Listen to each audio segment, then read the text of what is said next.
आपण बघितलं कसा राजकीय भूकंप झालेला आहे आणि त्याचे पडसाद परिणाम आपल्याला येत्या काळात म्हणजे फार लांब जायची पण गरज नाही, 2-3 दिवसांमध्येच आपल्याला त्याचे परिणाम बघायला मिळणार आहेत। राष्ट्रवादी काँग्रेसचे मातब्बर नेते अजित पवार यांनी धक्का तंत्राचा वापर करत उपमुख्यमंत्री पदाची शपथ घेतली आहे। अजित पवारांनी केलेल्या या बंडामुळे राज्याच्या राजकारणात खळबळ तर उडालीच, पण अचानक झालेल्या या शपथविधीमुळे राज्याच्या राजकारणामध्ये तिसऱ्यांदा एक पराक्रम घडल्याचं पाहायला मिळालं। राज्याच्या राजकारणात पुन्हा भूकंप, आणखी एक विरोधी पक्ष नेता सत्तेत। 2014 पासून 3 विरोधी पक्षनेते सरकारमध्ये।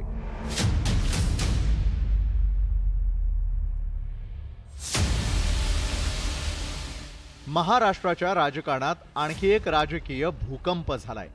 राष्ट्रवादी काँग्रेसचे नेते आणि विरोधी पक्षनेते अजित पवार राज्यातील एकनाथ शिंदे आणि देवेंद्र फडणवीस यांच्या सरकारमध्ये सहभागी झालेत। अजित पवारांनी सत्तेत सहभागी झाल्यानं राज्याच्या राजकारणात 2014 नंतर तिसरा विरोधी पक्षनेता सरकारमध्ये झालाय। देवेंद्र फडणवीस यांचं सरकार असताना एकनाथ शिंदे आणि राधाकृष्ण विखे पाटील यांनी सरकारमध्ये सहभागी होण्याचा निर्णय घेतला होता। देवेंद्र फडणवीस यांच्या सरकारनंतर आता एकनाथ शिंदे यांच्या सरकारमध्ये अजित पवारांनी हा कित्ता पुन्हा गिरवलाय। 2014 ला महाराष्ट्रात देवेंद्र फडणवीस यांचं सरकार आलं। शिवसेना त्यावेळी सत्तेत नव्हती, एकनाथ शिंदे विरोधी पक्षनेते होते। सेना भाजप एकत्र आल्यानंतर शिंदे फडणवीस सरकारमध्ये सामील। शिवसेना सरकारमध्ये गेल्यानंतर काँग्रेसकडे विरोधी पक्षनेते पद, काँग्रेसकडून विखे पाटलांना विरोधी पक्ष नेते पदाची जबाबदारी। फडणवीस सरकारचा कार्यकाळ 6 महिने शिल्लक असताना भाजपमध्ये प्रवेश।